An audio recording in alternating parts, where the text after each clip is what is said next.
Hello, welcome to At Home with GSM, but in fact I am just GSM today. So it's just going to be me today, Liv.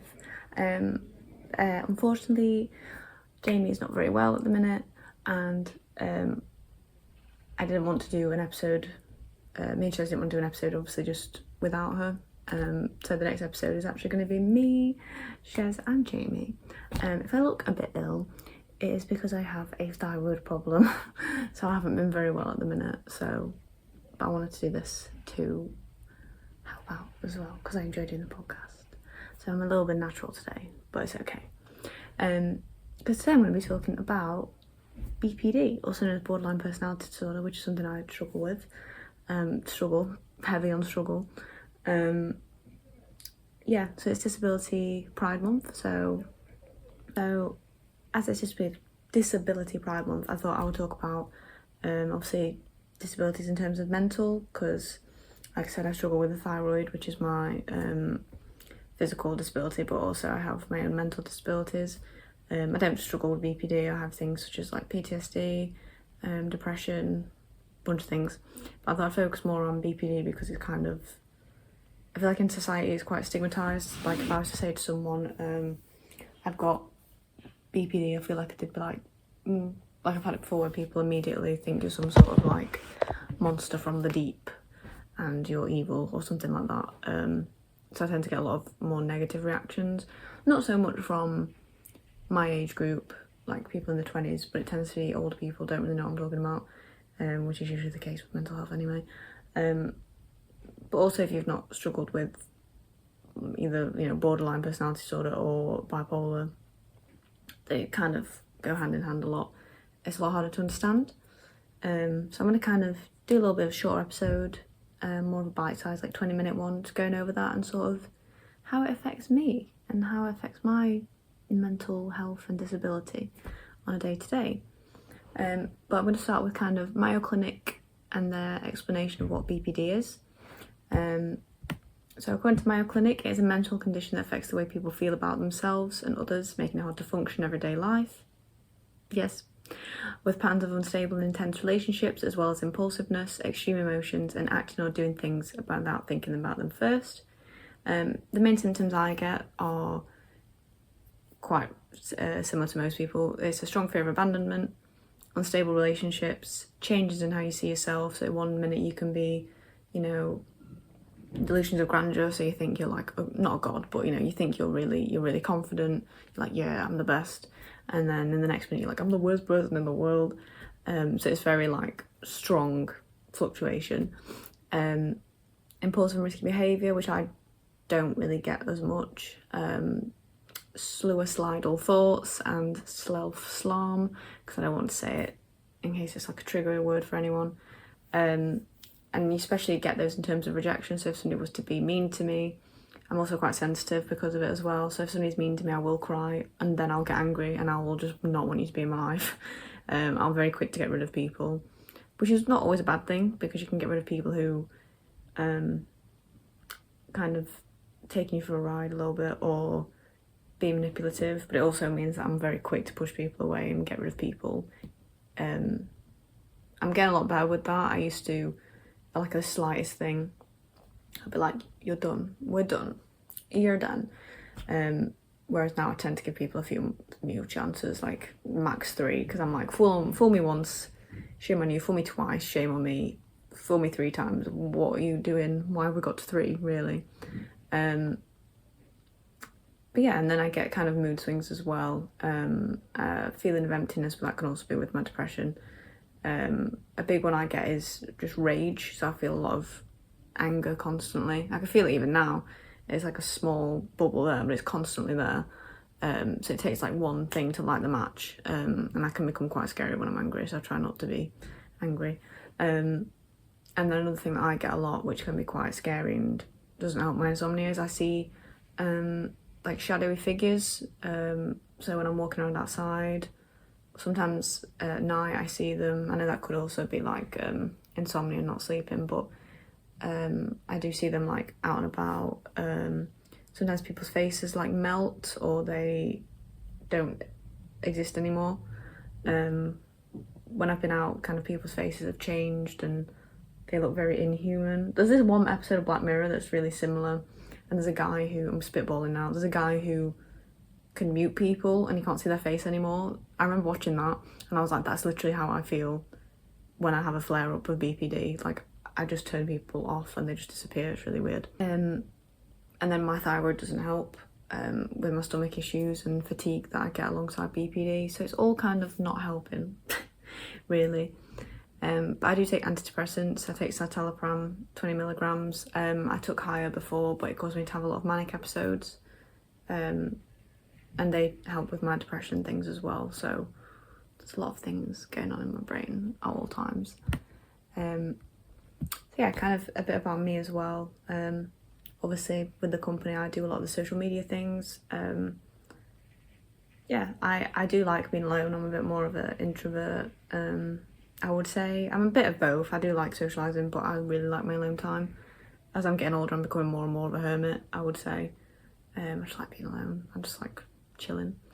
Like being at home. I'd say like when I realised something was off is from childhood I've been quite a angry child. I always was. I used to throw things at mirrors. I used to get very upset. That'd go alongside my autism, because I'm autistic as well, which is fun. So I'd get upset over things, start stimming, and then I'd get angry, which would be the BPD. So it's a whole mix of things.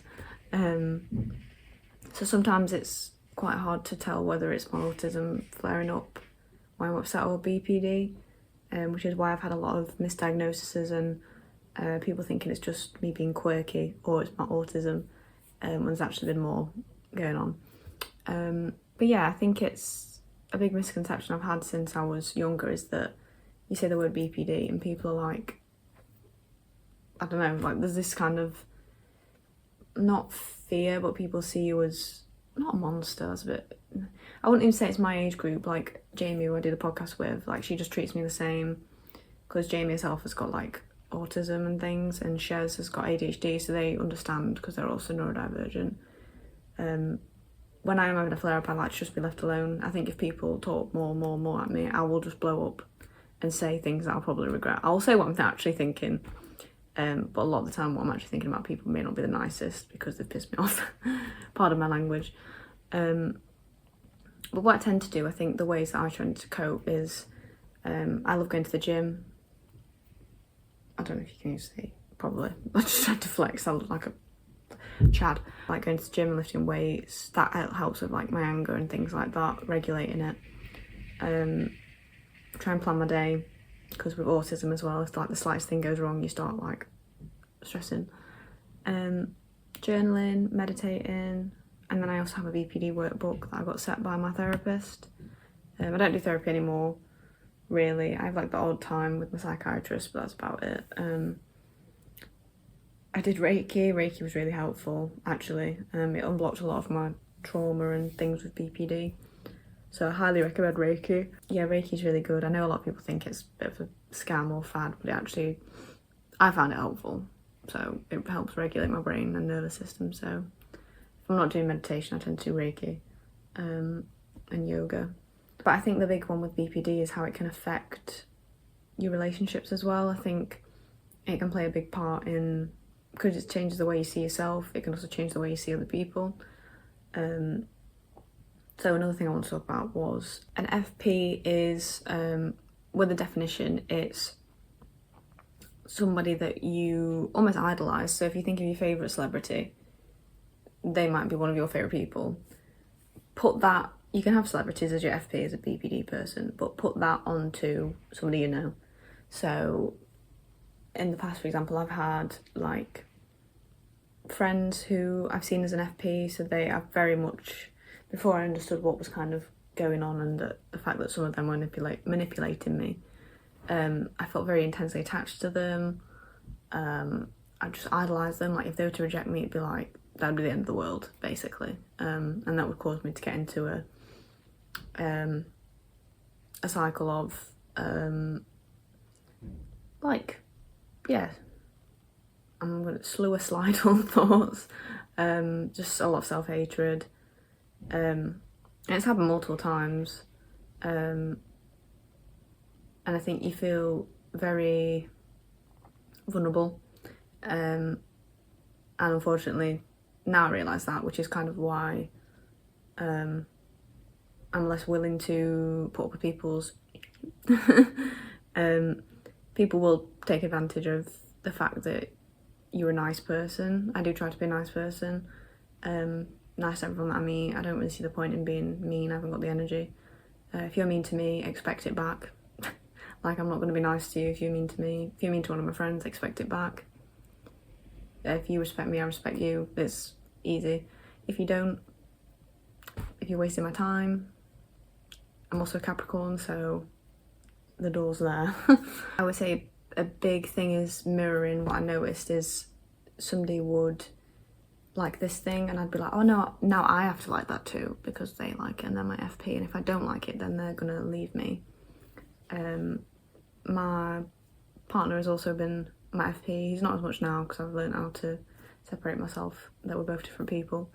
But the big thing I've noticed is do not try to be friends with people who use this against you, or will say, oh no, Liv will do that.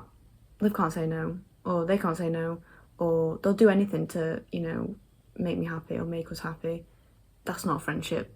That's somebody trying to take advantage of you because you're kind and because they know that they're your FP.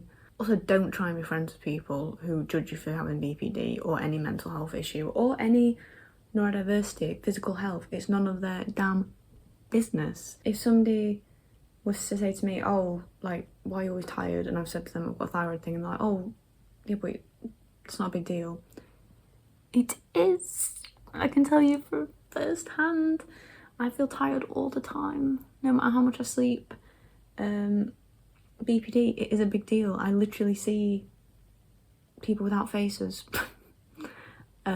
It's constantly Halloween Town in my head, so it's a good thing I love horror because there's horror going off with me here. So I think red flags, yeah, people who judge you for having any mental health really or physical disability, because it's not your fault.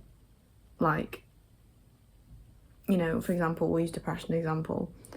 It is an imbalance. It is a chemical imbalance, which is why I never understand why people are like, depression's not real, just get happy. Don't tell me to get happy. Don't tell me what to do, for one. Oh, I can feel it flaring up. Don't let people tell you what to do. If you're feeling your feelings, allow them. If you feel sad, allow it.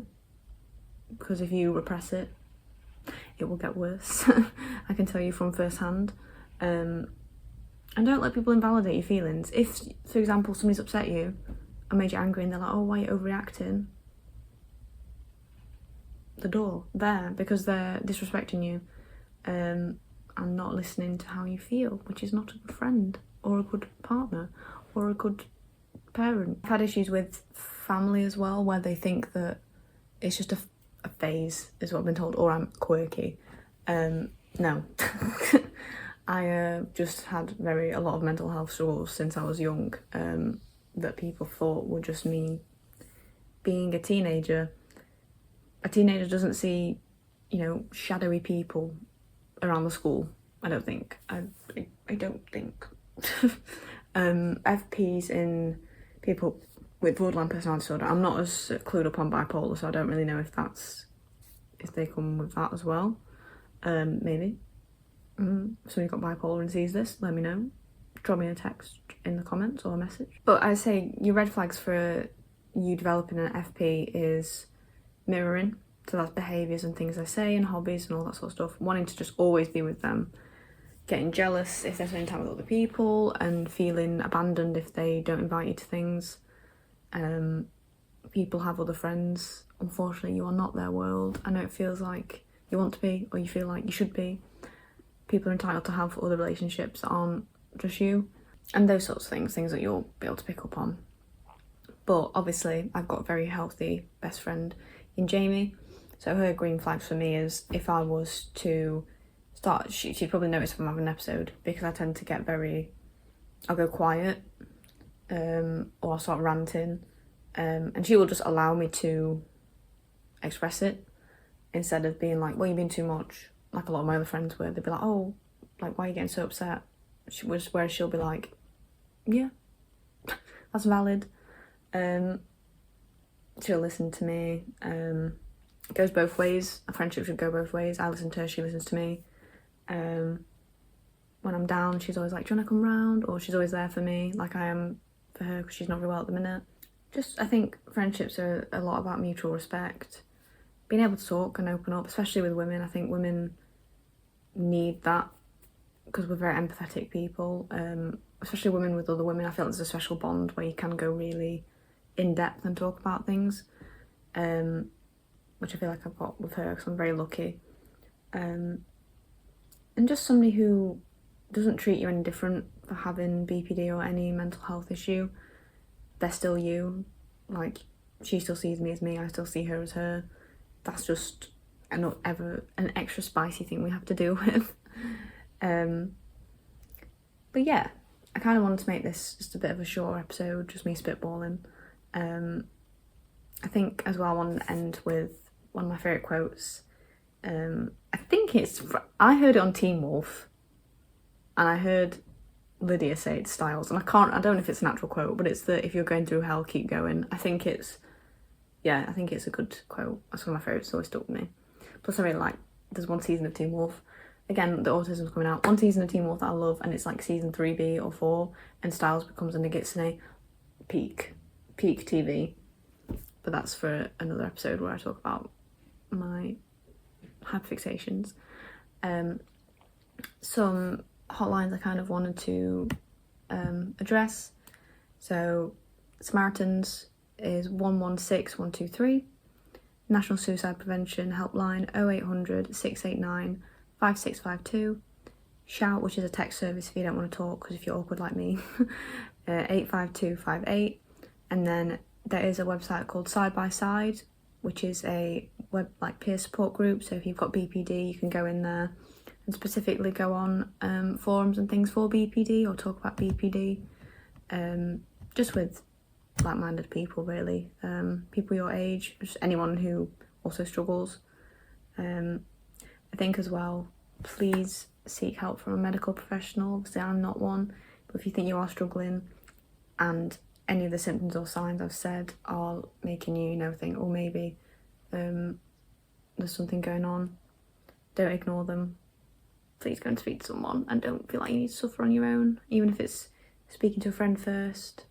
Watching this video and you think, oh, this sounds like me. Just go, please speak to someone. You're worth it.